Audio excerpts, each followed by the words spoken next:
It's an honor to be here with the mayor, with faith leaders from San Francisco, for so many members of the official family of San Francisco, Senator Leno and others. I'm particularly pleased to be here with my daughter Christine, who went with Rita to Israel in the 90s when she brought a youth group to Israel.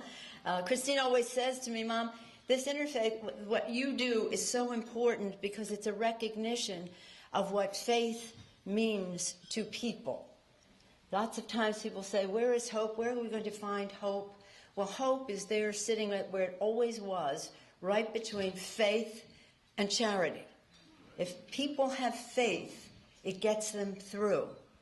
Because if they that those who speak about charity and love will act upon that belief, that gives people hope. Rita Semel has given many people hope. The Interfaith Council has given many, many people hope. Rita taught me the difference decades ago between ecumenical and interfaith. We had to make that transition.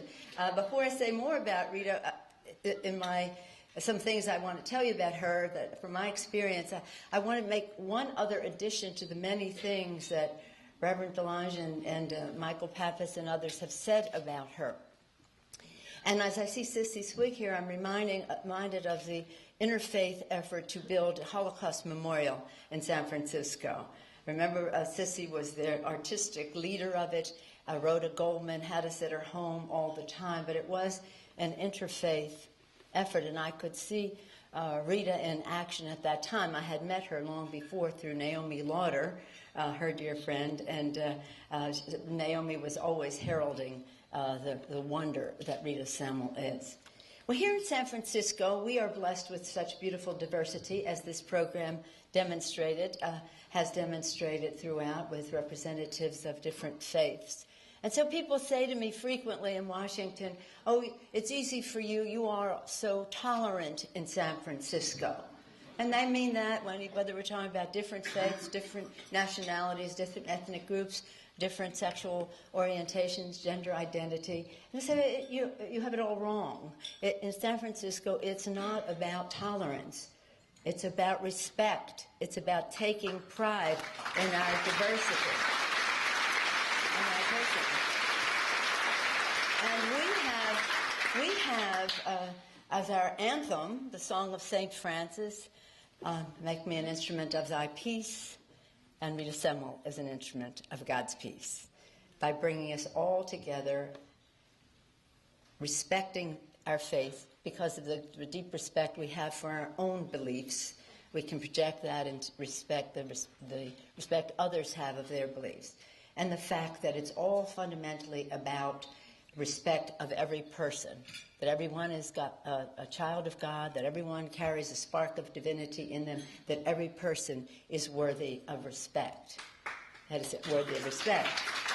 So, at this time, at this Thanksgiving, we have a great deal to be thankful for in our community, our understanding, our wisdom of the value of every person.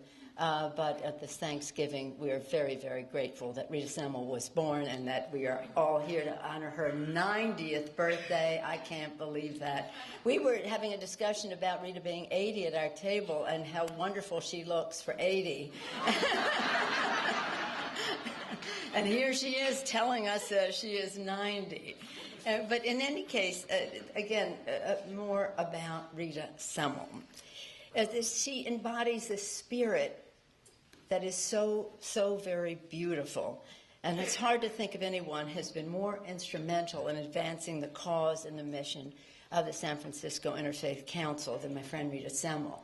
I had my most recent meeting, I wouldn't say my last meeting because you know that's not so, but my most recent, latest meeting with the Interfaith Council leadership, was it about 2 or 3 weeks ago, Rita? Father Privet called us together at University of San Francisco, and the Interfaith leadership was there to talk about how we could stop what was happening in Congress through the budget and how that was going to hurt poor people and elderly people in our community. Of course, Rita had plenty of ideas about what we could do about that, and that is where we have our and then we act upon them, and then hopefully stop or encourage a better public policy, because it's all about just the fundamentals of the Gospel of Matthew, of course.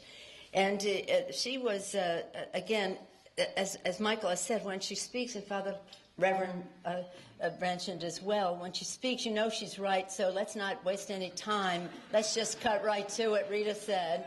And it's a big time saver when you... and Rita is all about time, and so I won't... But look, from the civil rights movement to women's rights, from serving the homeless, as we've heard, from supporting Israel to empowering students, Rita helped San Francisco Interfaith Council to work for the common good. She has used cooperation and outreach and her just personal charm. This is a very special personality to fulfill the biblical instruction, justice you shall pursue. At the Jewish Community Relations Council, that's really where I first met Rita. She effectively created the field of community relations, and from what that means. Community, that's a big word. Relations, that's a big word. Together, the synergy is very, very significant. Strengthening ties within the Jewish community and establishing bonds with leaders and organizations of other faiths. She has long understood that repairing the world requires relationships and collaborations. It demands our recognition that out of many, we are one community, one city, one nation. In short, everything Rita has achieved has been defined by building bridges between cultures and religions and faith, and within communities, specific faiths as well. So, can you think of any better way to pay tribute to Rita's legacy? Not so fast with the legacy. I know you have a lot more work to do, but as we pause at this significant birthday, whatever it might be, to pay tribute to Rita's legacy, to the bridges she built and maintained across the decades of advocacy, then the establishment of the San Francisco Interfaith Council, Rita R. Semel Endowment Fund for Interfaith Work. Congratulations.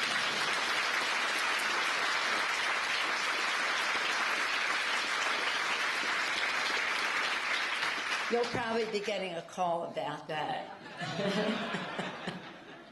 It is the least we could do to express our gratitude to a great leader for making our city a place of understanding, of respect and compassion. In the spirit of Rita Semel and the tradition of the SFIC, let us pledge on this Thanksgiving to continue the task of building bridges. And in that infrastructure work, I would add building ladders for people to reach their success. Removing obstacles for many, because some people it's not just about building bridges to others, it's about lifting them up. It's in the spirit of reigniting the American dream, which is what our country is about, the most enduring theme in our country. So we're building bridges, we're building ladders of success, we're taking people, and Rita has been just the master of this, taking people to help them survive first, and then helping them to be successful, from survival to success, to realize what they can do, and that is transformation, and that's a very beautiful thing when people can realize what they can do and what they then can contribute back. So let us continue in this time of economic struggle and challenge. Let us go back to that meeting we had a couple of weeks ago on how we're going to feed the hunger and fight those who want to cut the food stamp. Well, not to get into that. Don't get me started on that. But nonetheless, the simple formula that was given to us in the Gospel of Matthew of feeding the when I was hungry, when I was homeless, when I needed clothing, the rest of it, just the basics that indicate the respect that we have for the worth of every person. Let us strengthen the bonds of friendship and give thanks for the blessings around us. Thank you, San Francisco Interfaith Council. Thank you, Michael Pappas. What a blessing you are to Rita and to all of us. I'm sure that you're sprouting your own wings, and flying is a joy to her, since she gave you such deep roots to be confident about what you're doing. So here we all are, out leaving home, not even the crack of dawn, before that, to come together for a new day, Rita Semel Day, as we would later learn in San Francisco, to be taught how to breathe, to rebreathe breath and air and rethink everything. That's about Rita. Forever young Rita Semel. Happy birthday, and thank you, Rita.